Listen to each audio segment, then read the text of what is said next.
Hey, War Gamers, welcome back. Purple Druid here, and today we are taking a look at the Battle of Hastings.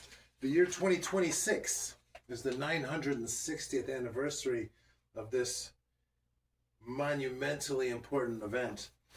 And so there are several wargaming groups around the world that are doing some commemorations this year. One of the biggest is being put together by Peter's Paper Boys, Peter Davis, of course, the artist who draws paper soldiers that you can use, you can cut out at base and get a huge army real fast. Now,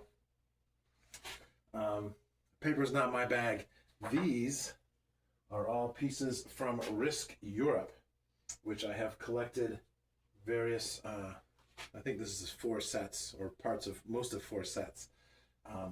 In order to have enough pieces. Now, unfortunately, I don't have enough pieces. I do need to get another set because you can see here I had to mix in some of the blue ones with the orange to make them work. Also here, I need a few more orange horses.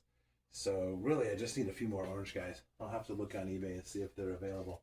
In any case, I have made a little booklet, and this the text of this booklet is duplicated in the Substack post down below.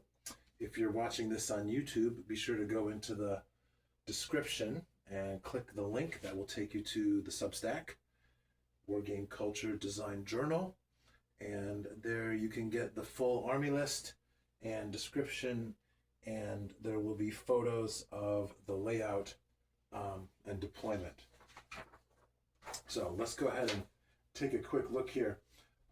These army lists are based on historical sources, some wargame reference books, and a handful of hex and counter games. Now, that being said, the primary resources that I used, and I'm not going to just throw these on the table, are 1066 and the Norman Conquest by Daniel Mercy. And then Christopher Gravitt's Osprey book, Hastings 1066, The Fall of Saxon England.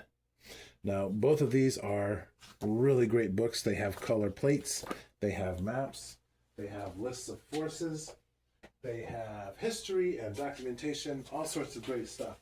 So that made this relatively easy to put together. So what we've got here are, first let's go through the chainmail classifications. We have some heavy foot, which on the Norman side here are these 4 units. And then on the Saxon side, all of these units here in the back. The 3 stands, or the 3 stands you see with the yellow blocks, those are armored foot. The heavy foot are infantry armored in chain hauberks with shields.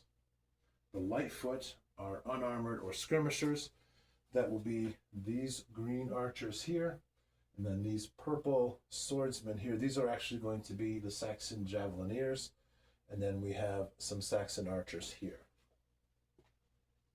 Again, I don't have actual javelineers, but those look pretty close. And I'm tempted to make this into a complete set, but we'll see what happens. Anyway, the armored foot are the elite housecarls, and they are armored in chain hauberks with shields. And they are traditionally also armed with the Danish axe. Our archers are set up with short bows or crossbows. We have some heavy horse, lancers / knights in heavy armor with kite shields. I believe you can see them all here. We have 3 units on the Norman side. Lots of cavalry. And then we have light horse, which there are just a few here and a few over here.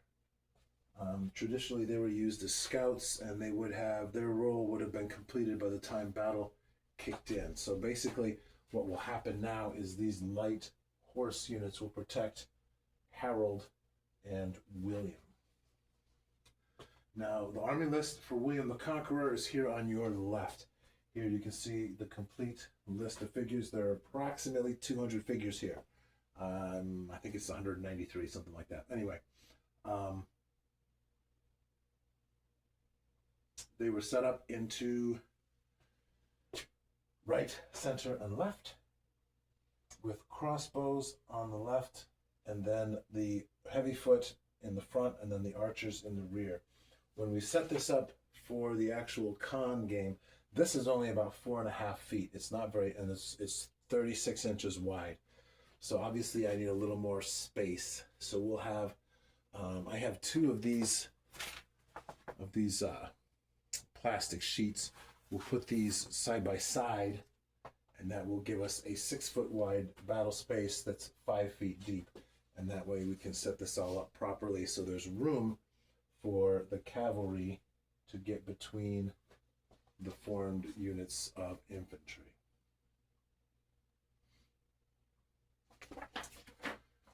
So, as I mentioned, each of these units is going to have a standard, and the victory conditions will be for you to collect 8 standards. If you defeat a unit in battle, you will take their standard. So what I'm going to probably use right now, I have these little crowns from Risk Europe. So each one of these units will get one of these little crowns, and then if they're defeated in battle, they'll leave the crown behind, and the enemy, the victor, will seize the crown. And if you gather 8 crowns from your enemy, then you win. Which will reflect about 3/4 of the force being defeated and fleeing the field. I do have some little flags. I might use those. We'll see how much time I have for crafting tonight. As you can see, there are a few of these cavalry pieces that I recently glued together, and I will need to paint those bases green just so that they don't look too cheesy. We don't want this to look like Dave Con or something like that. The Saxon side, we have Harold here. He's on foot. We have 3 units of 10 armored foot, and then we have the Thanes and the Fyrd. Now there are 2 different kinds, or I should say 2 different levels. The center and the left. So these 3 units of 15 and these 3 units of 15, they are all what you might call trained troops. The Fyrd on the right are less trained. So I used blue minis for them, and like I said, I didn't have enough of the blue to complete those units. So those will be marked as such. So these will have they're going to have a -1 on their morale, any morale checks. Also, as I mentioned, we have 9 archers, very few archers on the Saxon side. And again, they're light infantry.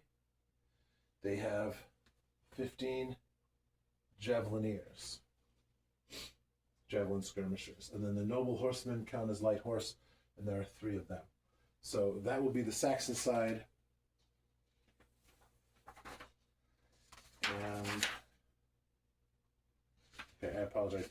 This side has 199 figures. This side has 193 figures. So it's very, very even in the count of figures. However, it's very different in the proportions of types of troops. So this should be pretty interesting. We are going to set up the battle according to this deployment. Obviously, they will be spread out a little bit more. We'll have a couple more feet to work with. And as I said, these are going to be set up ideally if I can get them into one line, because that's what the historical sources say. And then here we have the infantry in the front and then the cavalry in the rear. So we'll see how it works out. I do want to be able to have the cavalry moving in between these units. So, for example, this unit of cavalry can move up through here. Now, an additional note here for terrain. This is going to be built on a slope. So this is the top of Senlac Hill, and this is the bottom. The Norman forces will not be able to charge up the hill. That is against the rules in Chainmail. You're not allowed to charge up a hill. So that is going to be a very interesting thing. All of these units will have to move into base contact and then fight their battle. Now, I have put together a quick resource sheet. So here's our Chainmail QRS. We have the simultaneous movement system. We're going to be writing down the orders for each unit. Each unit has a base, or a stand, I should say, a movement tray. Each of those will be labeled and numbered so that the players can write the orders for their units, and then we'll move them simultaneously. We have a lot of experience with that from the various play-by-post games that I'm sure you've watched on the channel already. We have the post-melee morale procedure here. We have the fatigue procedure, the missile fire, instability due to excess casualties. Over here we have our various movement rates for different troops. I think what I'm going to do, and I believe I have time, is I'm going to take something like this. This is the unit sheet for the Saxons, this is the Norman sheet. What I might do is make a little strip that has the name of the unit, the type, and then its movement rate, and its morale. And we'll mount those, we'll attach those to the various stands so that people can figure out what, they won't have to look on the chart so much. And then on the second side of the QRS, we have the combat tables. So, we can line up and see how many dice we need to roll and what our scores are. So there we go. That's it. That's our introduction. If you have any questions, please do drop them down in the comment section below.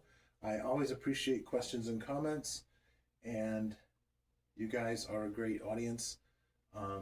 Definitely have smart questions and good suggestions. So thank you so much for that. And for those of you that are still watching, thanks for watching. Have a great day. And maybe I'll see you at Captain Con. Thanks for watching, and keep on gaming.